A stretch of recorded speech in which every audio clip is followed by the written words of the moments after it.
এক ভাই আমার পরিষ্কার মনে আছে, উনি বলছিলেন আমারে, কয় হুজুর আমি 24 বছর না জানো 26 বছর বিদেশ কইরা উপজেলার রোডের উপরে 4তলা বিল্ডিং করছি, আমার জীবনের সমস্ত কলজা পানি করা পয়সা দিয়া আমি একটা বিল্ডিং করে জীবনের তরে বাড়িতে চলে আসছিলাম, বউ বাচ্চা নিয়া আর বিদেশ করব না, থাকমু। কয় হুজুর বাজারে আইসা দেখছি জীবনে চলার পথে হাঁটতেছি, বাজারে হাঁটিয়ার মানসে আমার বেডির নামে আমারে কয় সিনায়, কয় ওই তাইর জামাই।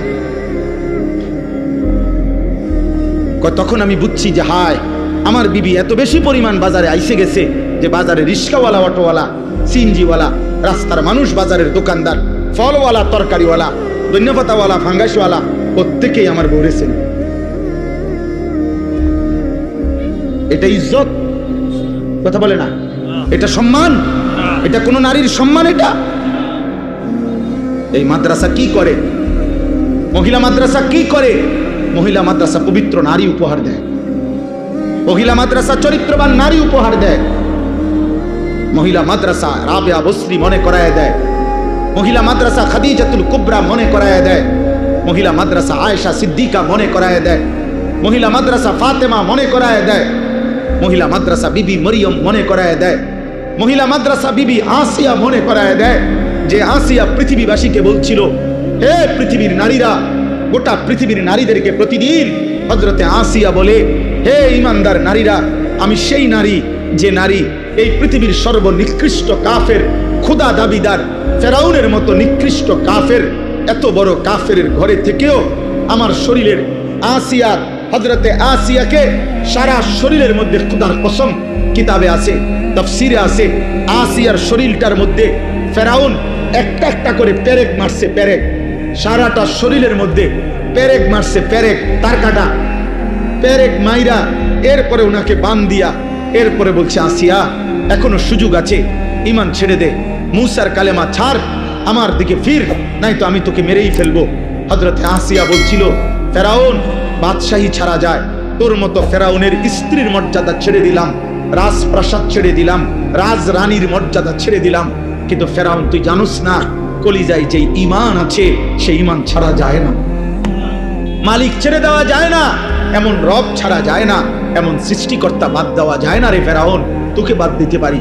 এরপরে তাফসীরের মধ্যে আছে, ফেরাউন তখন সিদ্ধান্ত দিছে তার লোকদেরকে আসিয়াকে জীবন্ত হত্যা না করে, মানে পেরেক তো মারছে, রক্ত ঝরছে, বলছে এই অবস্থাতে, আহা জীবন্ত, মানে এখনো হত্যাও করে নাই, কাজে জীবন্ত ছাগলের চামড়া, গরুর চামড়া যেমনে ছিলে, আসিয়ার শরীরের চামড়া এভাবে ছিলতে থাকো। তাফসীরের মধ্যে আছে হযরত আসিয়া তখন আল্লাহর কাছে একটা দোয়া করছে, আল্লাহ এই মুহূর্তে আমি আর কেমনে সইব মাওলা, আমি তো জান দেব মাওলা তোমার জন্য, আমার শুধু একটা আবদার, আল্লাহ আমি জান্নাতে, তুমি আল্লাহর সাথে, তুমি রবের সাথে তোমারে ভালোবেসে মাওলা আমি আমার জীবন দিচ্ছি, আমি তোমার সাথে জান্নাতে একটা ঘর চাই, রব্বি বিনি লি ইনদাকা বাইতান ফিল জান্নাহ, আল্লাহ তোমার সাথে জান্নাতে আমি একটা ঘর চাই, আমি ওই জান্নাতের ঘরটা চাই, আমার ইদ্দুরে আবদার। আল্লাহ তখন তাফসীরে আছে, আল্লাহ জিবরাইলকে বলছে, জিবরাইল আমার আসিয়ার জান্নাতের ঘর তার চোখের সামনে নিয়ে যাও, ও যেন জান্নাতের ঘর দেখতে দেখতে শহীদ হয়ে জীবন দিয়ে আমার জান্নাতে চলে আসে। তাহলে একজন নারী প্রমাণ করছে, আমি এত বড় কাফেরের ঘরে থেকেও যদি ঈমান বাঁচাইতে পারি, আমাদের মা বোনদের স্বামীরা তো মুসলমান, মুসলমান না? কথা বলেন না কেন? স্বামীরা মুসলমান না? শ্বশুর মুসলমান না? শাশুড়ি মুসলমান না? দেবর মুসলমান না? ভাসুর মুসলমান না? তাহলে এতগুলো মুসলমান থাকলে মুসলিম পরিবারের মধ্যে থাইকা আমার বোন, আমার নারী, সে পর্দা রক্ষা করতে পারবে না কেন? সে কি ফেরাউনের ঘরে, সে কি নমরুদের ঘরে থাকে? পারবে না কেন? কেন পারবে না? অতএব আমি আর লম্বা করতে চাই না দোস্ত আমার, আমি আপনাদের কাছে সবসময় আসি, আপনাদেরই ভালোবাসার মহব্বত আমার সব চোখ পরিচিত, ছেলেরাও তোমরা আমার পরিচিত, বয়স্ক বাবারা তো আমি সবাইই চিনি আলহামদুলিল্লাহ, এত বেশি পরিমাণ আপনাদের কাছে আমার আসা যাওয়া যে আমি তো চেহারাই সবারই চিনি। তাইলে আমার শেষ আবদার এটা, আল্লাহ বলছে বান্দা এই গোটা সৃষ্টির সব আয়োজন আমি রব্বিল আলামিন, আমি জগতের রব, আমি পালন কর্তা। আমি আমার একটা সৃষ্টির কোনো প্রয়োজন অপূর্ণ রাখি না। ও বলুক বা না বলুক, ও চাক বা না চাক, ও জানুক বা না জানুক, আমার সৃষ্টির প্রত্যেকটা প্রয়োজন প্রতি মুহূর্তে আমি আল্লাহ পূরণ করছি। এজন্য আমি রব, আমি পালন কর্তা। এমন যোগ্যতা আমি আল্লাহ ছাড়া আর কারো হইতে পারে না। মাও মাঝে মধ্যে রাগ হয়ে যায়, বাবাও মাঝে মধ্যে গুসা হয়, জানতে দালাইতে চলবে না সর। কিন্তু রব বলে না বান্দা, আজও সেজদা দেও নাই, আচ্ছা খাও। বান্দা আজকে 365 দিন হইছে, একদিনও 5 ওয়াক্ত নামাজ পড়লা না। কি পরিমাণ গোসা উঠার কথা, কি পরিমাণ রাগ হওয়ার কথা। আল্লাহ বলছে না না বান্দা, আচ্ছা ঠিক আছে, তবুও খাও, তবুও ঘুমাও, তবুও পান করো। কেন? আল্লাহ আমি যে রব, আমি জোরে লালন পালন করবো, দায়িত্ব নিছি। আমি জোরে বানাইছি, আমি যে আমার হাতে বানিয়েছি ওকে। এই জন্য আল্লাহ বলেন আর রহমানির রাহিম, আমি বড় দয়াবান, আমি বড় মেহেরবান। এই মেহেরবানির কারণে, দয়ার কারণে পরে আমি খাওয়াইতেছি, পড়াইতেছি। ও আমারে ডাকে না, কিন্তু আমি যে দয়াবান। ও আমারে একটা সেজদাও দেয় না, কিন্তু আমি যে মেহেরবান, আমি করবো কি? আমি কেমনে ওরে শাস্তি দেই? আমি আল্লাহ কেমনে ওর খানা বন্ধ করে দেই? আমি যদি ঘুম বন্ধ করে দেই, ও তো বাঁচবে না। ও আমি যদি তার পেশাবের সার্কুলেশন বন্ধ করে দেই, পেশাবটাও যদি ঠিক মতো বাহির না হয়, ও তো বাঁচবে না। ওর পায়খানা যদি একদিন আটকায়া থাকে, ও তো বাঁচবে না। ওর নিঃশ্বাস যদি 1 সেকেন্ড আটকায় থাকে, ও তো বাঁচবে না। আমি যে রহমান, আমি যে দয়ালু। তবে আল্লাহ বলে বান্দা, তবে শেষ তুমি ভেবেছ আমি শুধু দয়াই করে যাব? না রে বান্দা, আমার ব্যালেন্স আছে, আমার একটা ভারসাম্যতা আছে। আমি আল্লাহ আজ দুনিয়ায় মৃত্যু পর্যন্ত ওয়াদা দিছি, তোমার আমি লালন পালন করব, খাওয়াবো, পড়াবো, ডাকলেও না ডাকলেও, সেজদা দিলো না দিলো, আমার গোলামি করো আর নাফরমানি করো। তবে মালিক ইয়াউমিদ্দিন, মনে রাখবা আমি কিন্তু বিচার দিবসের মালিক, আমি বাদশাহ, আমি রাজা ধীরাজ, আমি জব্বার, আমি কাহ্হার। আজ দুনিয়ায় আমি যা দিয়েছি, খোদার কসম আল্লাহ বলছে বান্দা, তার সব কিছুর চুল চেরা, বিন্দু বিন্দু, জাররা জাররা হিসাব আবার আখিরাতে আমি নেব। আমার একটা একটা নিঃশ্বাস, এক এক ঢোক পানি, এক একটা চোখের পলক, একটা একটা লোকমা আমি হিসাব। মালিক ইয়াউমিদ্দিন, আমি কিন্তু হিসাব নেব, আমি বিচার দিবসের মালিক। ইয়াবাসুহুমুল্লাহু জামিআন, আল্লাহ বলেন আল্লাহই তোমাদেরকে কবর থেকে পুনরায় উঠাবেন। ফায়ুনাব্বিউহুম বিমা আমিলু, দুনিয়ার জীবনে যা করেছো সব তিনি জানাবেন। আহসাহুল্লাহু, আল্লাহ বলেন আমি আল্লাহ কিন্তু গুনে গুনে রেখেছি বান্দা। ওয়ানাসু, তোমরা ভুলে গেছো। আল্লাহর নবী একদিন হযরত ওমরকে বলছেন, ওমর রাদিয়াল্লাহু তাআলা আনহু নবীজির সামনে 2টা খেজুর আর 1 ঢোক পানি পান করছেন 3 দিন ক্ষুধার্ত থাকার পরে। আল্লাহর নবী বললেন, ওমর ওয়াল্লাহি লা তুসআলু আন হাযান নাঈম, আল্লাহর কসম ওমর, আখিরাতে হাসরের ময়দানে আল্লাহর নিকটে এই 2টা খেজুর আর এই ঢোক পানির হিসাবও তোমাকে দিতে হবে। 1 ঢোক পানির হিসাবও দিতে হবে। জন্য নওজোয়ান, আমিও না তোমারে ধরতে আর কোনোদিন পারলাম না, বাপ তোমার লগে কুলাইলো না, মা তোমার সাথে পারলো না, এই সমাজ, এই দেশ, এই জাতি কেউ তোমার সাথে শক্তিতে, তোমার ঘাউরামির কারণে, তোমার ঘাটতারামির কারণে কেউ পারলো না। কিন্তু ওই মালিক থেকে তুমি ছুটবা কেমনি? ওই রব থেকে ছুটবা কে? ওই হাসে, ওরা দুজন হাসে, কিরে কি কয়, আমরা রিদি কয়, বুঝেন নাই?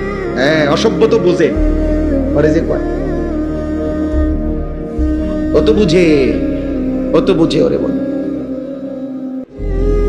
আমি এই জন্য প্রত্যেক দিন বলি, সমবয়সী ভালো হইতে দেয় না। অধিকাংশ ছেলেদের নষ্ট হওয়ার পিছনে মূল কারণ সামান্য ফুলানের লগে চলে। দিন রাত সমবয়সী ওরে গুণের, ও একটু যদিও ভালো হইতে চাইছিল, ওর লগের গুণে ওরে কইছে না, আরে রাখবে না, অনবয়স অল্প। সমবয়সী বড় দুষ্ট হয়। এই জন্য সামান্যায়, শুধু সামান্যার লগে যদি চলো ভালো হবে, বড়র সাথে চলতে হবে, আল্লাহওয়ালার সাথে চলতে হবে, কোন দিনদার মুত্তাকির কাছে মাঝে মধ্যে যাইতে হবে, নাহলে পারতা না। জোয়ান হোক বুড়া হোক, প্রত্যেক ব্যক্তি, একেবারে 90 বছরের বুড়া মিয়া চাচা আপনারে বল, আপনিও যদি একলা একলা চলেন পারতেন না। একলা একলা চললে বেশিরভাগ গুনাহ করতে মন চাই, কোনো কাম নাই, তো চলো সাদওয়ানে যাই কত বল। আমার শরীরে বল নাই, থাক, অসুবিধা কি? মানুষে তো কয়, আমি শুনি। মানুষে যে গীবত করে, আমি বসে বসে শুনি। হ্যাঁ, এই জন্য একা চলতে নাই, কোনো আলেমের সাথে, কোনো আল্লাহওয়ালার সাথে চলা উচিত। আল্লাহ বলেন সর্বশেষ কথা হইল, বান্দা হতে তুমি এতটুকু বুঝে নাও, আমি রহমতের কারণে, দয়া মায়ার কারণে এই জগৎ সংসারে তোমাকে লালন পালন করছি, আমি রব। আর তবে আমি সবকিছুর হিসাব নেব, আমি মালিক বিচার দিবসের। অতএব যদি তোমার বিবেক থাকে, বুদ্ধি থাকে, তাহলে তোমার উচিত এ কথা বলা যে আল্লাহ, আপনি যেহেতু সব দিয়েছেন, আবার আপনি সব হিসাব নিবেন, কাজে এলোমেলো কইরা সদরবদর কইরা লাভ নাই। ইয়াকা নাবুদু, আমি আপনার গোলামি করব। বাবুরে বেজালের দরকার নেই, আপনার ইবাদতই করব। ওয়া ইয়াকা নাস্তাইন, হ্যাঁ আল্লাহ, তবে আমার প্রথম আবদার সব মাইনা নিছি, আপনার ইবাদত করব, তবে আমি দুর্বল মানুষ, আমি দুর্বল মাওলা, আমারে একলা একলা তো আমি পারতাম না, আমি তো দুর্বল, আমি আপনার বান্দা, আমি আপনার কাছে সাহায্য প্রার্থনা করি, আপনি আমারে সেজদা দেওয়ার জন্য, নামাজ পড়ার জন্য, হালাল পথে চলবার জন্য, হারাম ছেড়ে দেওয়ার জন্য আপনি আমারে সাহায্য করেন। আল্লাহ বলেন, বলে আব্দি মা সাআলা, দিল থেকে চাইলে আমার বান্দা যা চাইলো আমি তাই দিলাম। এই শেষ কথা। অতএব খাদিজাতুল কুবরা এই বালিকা মাদ্রাসায় আজকের এই মুবারক মাহফিলে সূরা ফাতিহার মাধ্যমে আমরা আপনাদের কাছে এই কথা বুঝাইতে চেষ্টা করলাম, এই সৃষ্টির সবকিছু কার? অতএব প্রশংসা কার? অতএব গোলামি করা উচিত কার? সাহায্য চাওয়া উচিত কার? কার কাছে? আল্লাহ। অতএব ছেলেরা, বাবারা, আমরা চিৎকার করে গেলাম, বলেই গেলাম, এটাকে শুধুমাত্র বক্তার ওয়াজ মনে করো না, কেউ একজন নিজের জীবনে পরিবর্তনের সিদ্ধান্ত নাও। বাবারা, আপনাদেরকেও বলি, চায়ের আড্ডা, আপনারা বিড়ি সিগারেটের আড্ডায় যাবেন না। আপনার বাকি হায়াত তসবিহ পড়েন, কোরআন পড়েন, দ্বীন মানেন। আর প্রত্যেকটা বাবা মা আপনারা আপনাদের ছেলে, আপনাদের মেয়েকে দ্বীন শিখান। মুসলমানের সকলের উপরে দ্বীন শেখা ফরজ, ফরজে আইন। অতএব আপনার মেয়ে 3 জন কোরআন শিখবে, 1 জন, তো বাকি 2 জনের জন্য ফিডা খাইতে আপনি রেডি থাকেন।